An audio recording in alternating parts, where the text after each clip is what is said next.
আমি বক্তব্য দেওয়ার জন্য দাঁড়াইনি, আমি দাঁড়িয়েছি আমার মেহমানদেরকে স্বাগত জানাতে। কুতুবদিয়ার ভূখণ্ডে সাগর বেষ্টিত একটি দ্বীপে নির্বাচনী জনসভায় নিজের আসনের ব্যস্ততা পরিহার করে যারা কুতুবদিয়াবাসীর প্রতি সম্মান জানাতে এসেছেন, ভালোবাসা জানাতে এসেছেন, সেই অতিথিবৃন্দকে আমি স্বাগত জানার জন্য দাঁড়িয়েছি। সেই সাথে আমি আজকে আপনাদের বক্তব্য শুনতে এসেছি, আপনাদের অধিকারে কথা বলতে এসেছি। ইতিমধ্যে আমার ভাই জুলাই যোদ্ধা নাহিদুল ইসলাম আমার কথা প্রায় বলেই দিয়েছেন। আলহামদুলিল্লাহ, আমরা সেই আলোকে কুতুবদিয়াবাসীকে এই আহ্বানের আলোকে ঐক্যবদ্ধ পাবো ইনশাআল্লাহ। আমাদের তাহের ভাই বক্তব্য রাখবেন প্রধান অতিথি হিসাবে, সেখানে আমরা গুরুত্বপূর্ণ বক্তব্য শুনবো, আপনারা অপেক্ষা করবেন।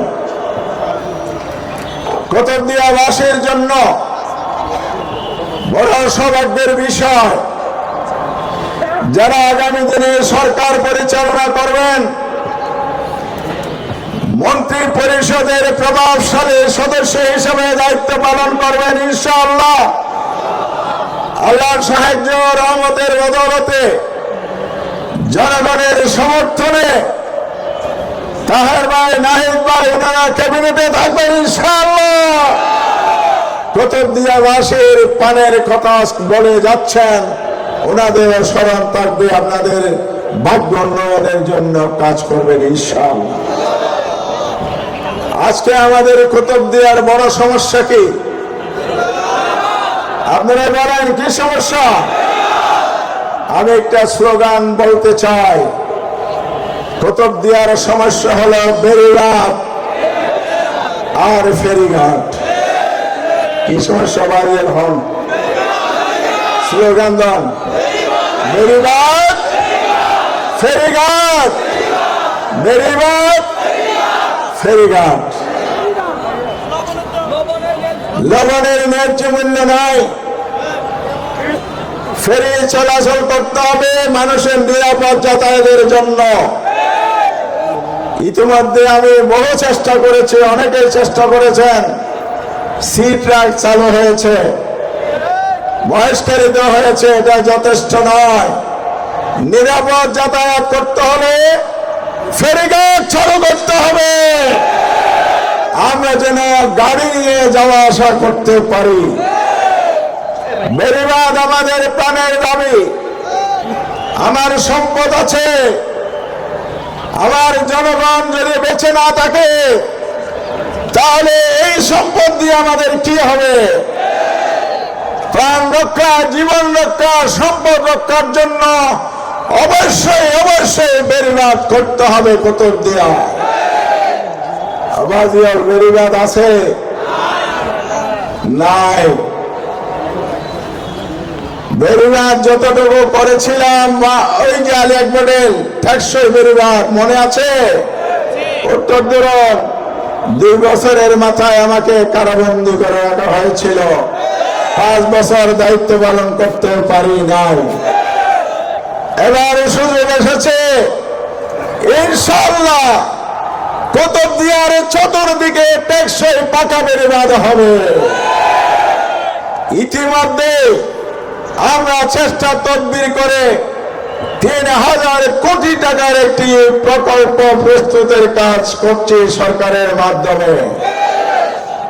যদি নির্বাচিত হই আমরা, আগামী সরকারের মেয়াদের মধ্যে কুতুবদিয়ার পাকা বাঁধ তৈরি করা হবে ইনশাআল্লাহ।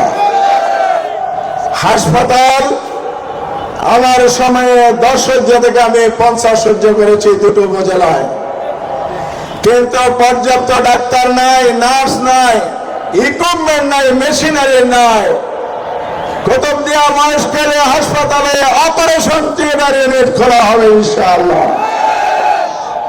শিক্ষার ব্যবস্থায় আমরা পিছনে আছি, শিক্ষার হার এগিয়ে আছি।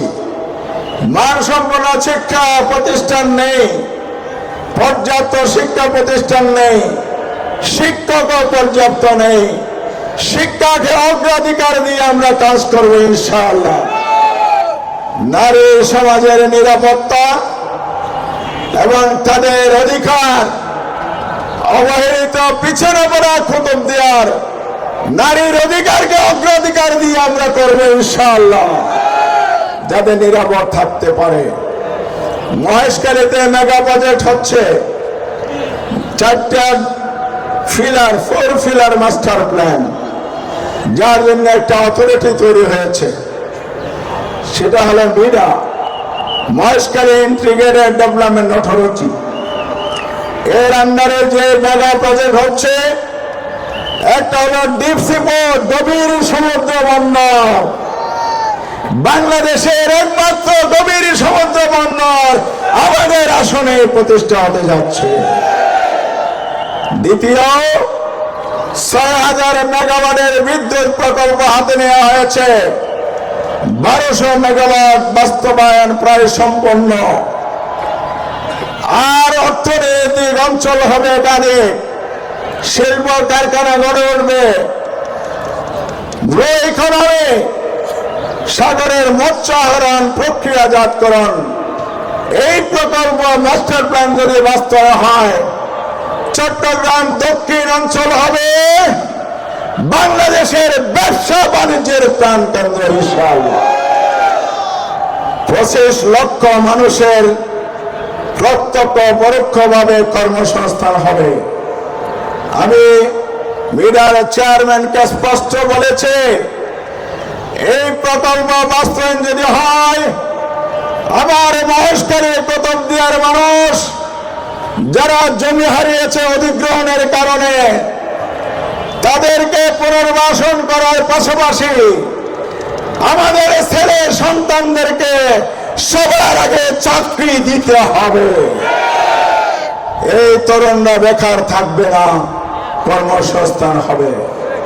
লেবানের ন্যায্য মূল্যের জন্য আমদানির অর্ডার করা হয়েছিল 1 লক্ষ মেট্রিক টন।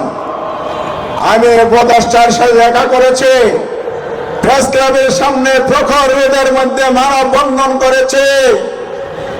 কিছুদিন আগে সরকার আমাদের আন্দোলনের দাবির কারণে এই লবণ আমদানির নিষেধাজ্ঞা বলবৎ করে আমদানি বন্ধ করতে বাধ্য হয়েছে।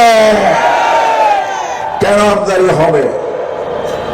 আমার ভাই নাহিদ বলেছেন, বাংলাদেশে যে সুযোগ সুবিধা আছে, ন্যাচারাল আলো তাপ থেকে লবণ উৎপাদন হয়, সেই লবণকে যদি আধুনিকায়ন করা হয়, উৎপাদন শিল্প বিকশিত করা হয়, আগামীতে লবণ হবে রপ্তানি পণ্য ইনশাআল্লাহ। চাষিরা ন্যায্য মূল্য পাবে। কথা শেষ করছি, আমাদের এই আসন নানা দিক থেকে গুরুত্বপূর্ণ। $1.5 লক্ষ বিলিয়ন